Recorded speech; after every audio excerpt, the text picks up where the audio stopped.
Hola chicos, ¿qué tal? Vamos a continuar con el curso de microcontroladores, control de procesos con microcontroladores. De hecho, vamos a explicar un poco acerca de la información que acabo de subir al aula virtual. Y bueno, para comenzar, quiero aclarar que vamos a estar utilizando el PIC 18F4550. Algunas de las características que tiene este microcontrolador son las que menciono aquí. Por ejemplo, tiene un módulo de CCP. Uno es sencillo y el otro es un enhance, tiene ciertas mejoras. También tenemos 4 timers en total. Uno es de 8 bits y los otros 3 son máximo de 16 bits. También cuenta con un módulo ADC, un convertidor analógico digital de 13 canales y pues la resolución máxima son 10 bits. También tenemos comparadores, tenemos 2 y un módulo USB. Eso es a grandes rasgos, ya que como tal el microcontrolador posee algunos otros módulos como el SPI, que más adelante pues si nos da tiempo podremos analizar.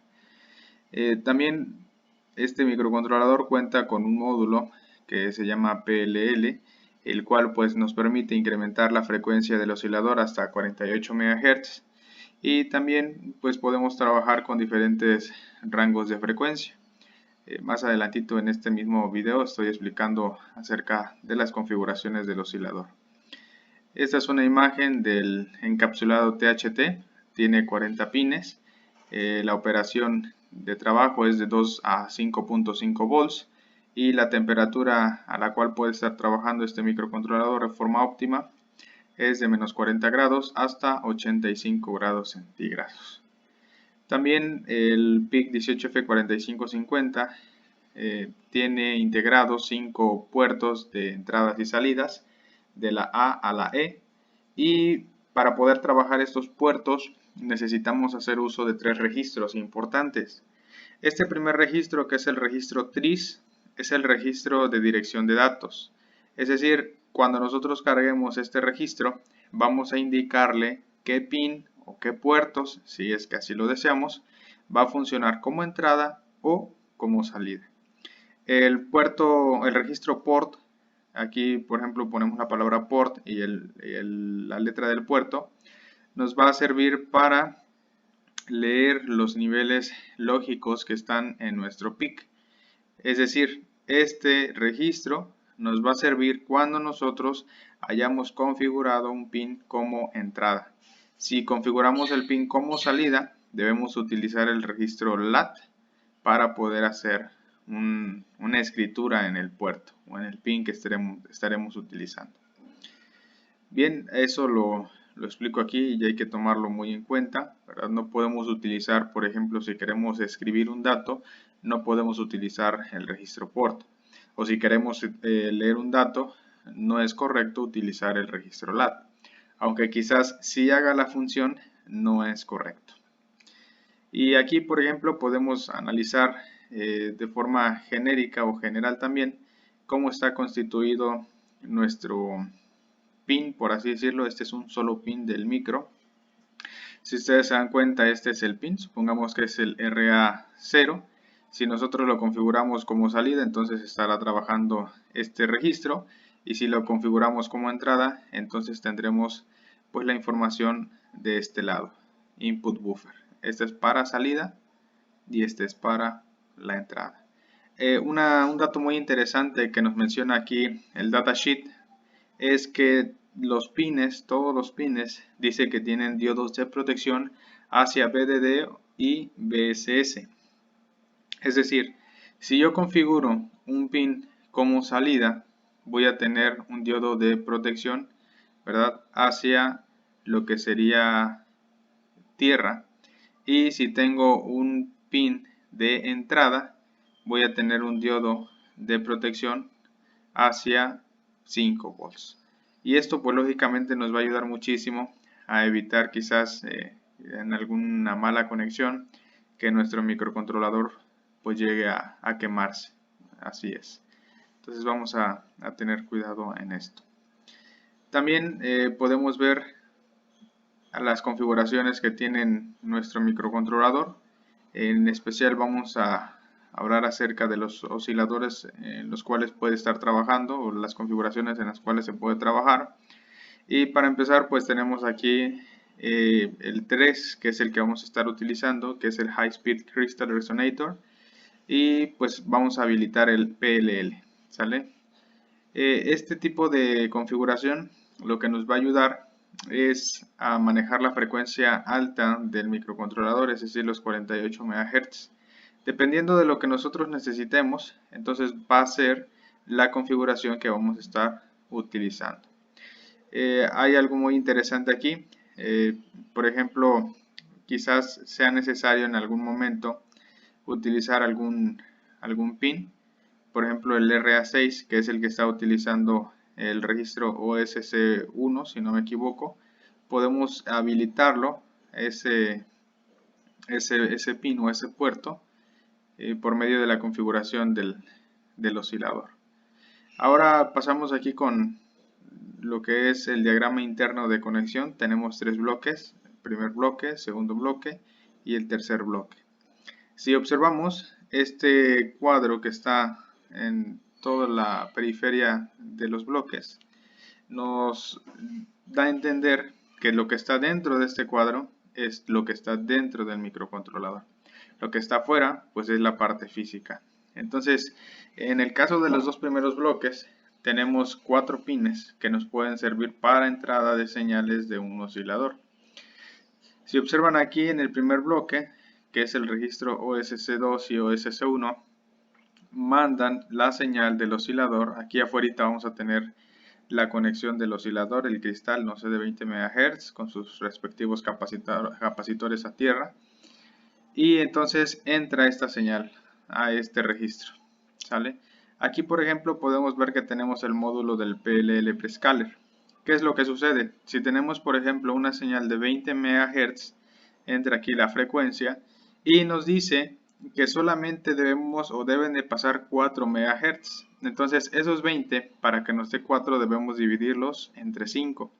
Por lo tanto, vamos a seleccionar esta configuración del registro PLL-DIP, es decir, 100.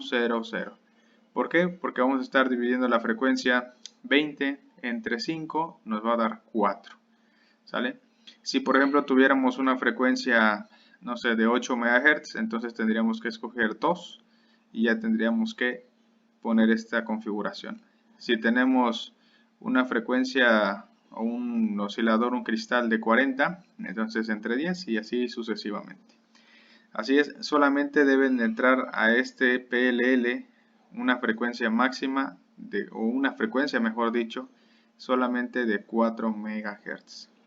Si nosotros, por ejemplo, no quisiéramos utilizar el PLL y manejar la frecuencia que estamos poniendo aquí directamente, máximo 48 MHz, entonces en lugar de escoger este registro, vamos a escoger este otro registro. Y aquí, por ejemplo, podemos hacer uso de algún prescaler. ¿Sí? Por ejemplo, si metemos 20 y queremos utilizar 20, pues simplemente configuramos el CPUDIP como 00.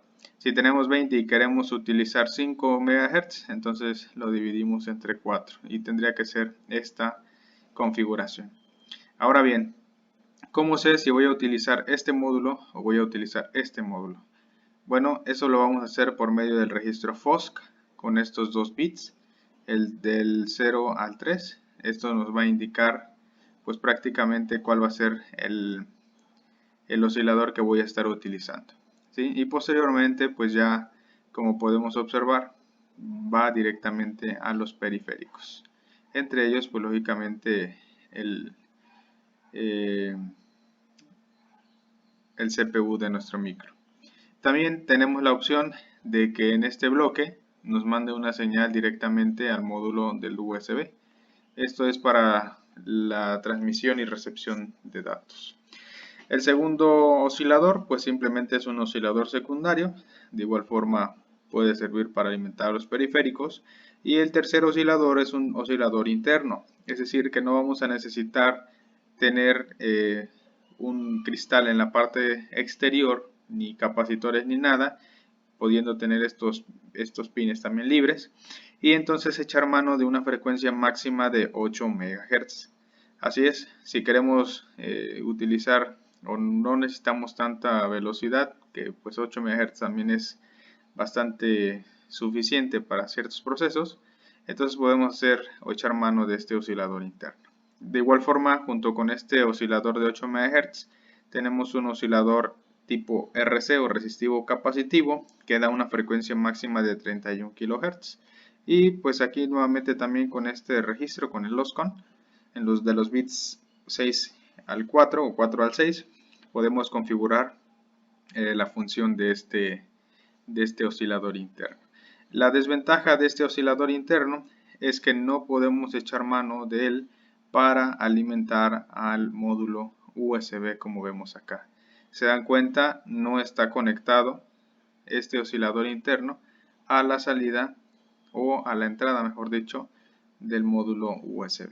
Así que deberíamos, si queremos hacer alguna aplicación con USB, forzosamente utilizar este bloque, el primer bloque, que es el del oscilador primario. Bien, más adelantito explicamos un detalle interesante sobre la configuración del oscilador, prácticamente sobre la frecuencia máxima, sobre pues el oscilador interno también de 31 kHz, y por último, como menciona en el temario, se habla acerca de los resets que son posibles dentro del microcontrolador.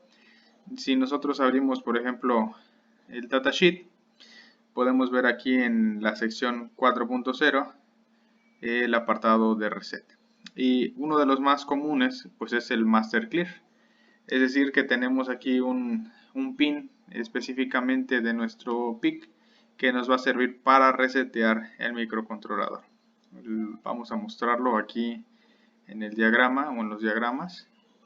Por ejemplo, este es el 18F4550 y si observamos el pin número 1 de este micro es o se utiliza para el master clear. ¿Sale?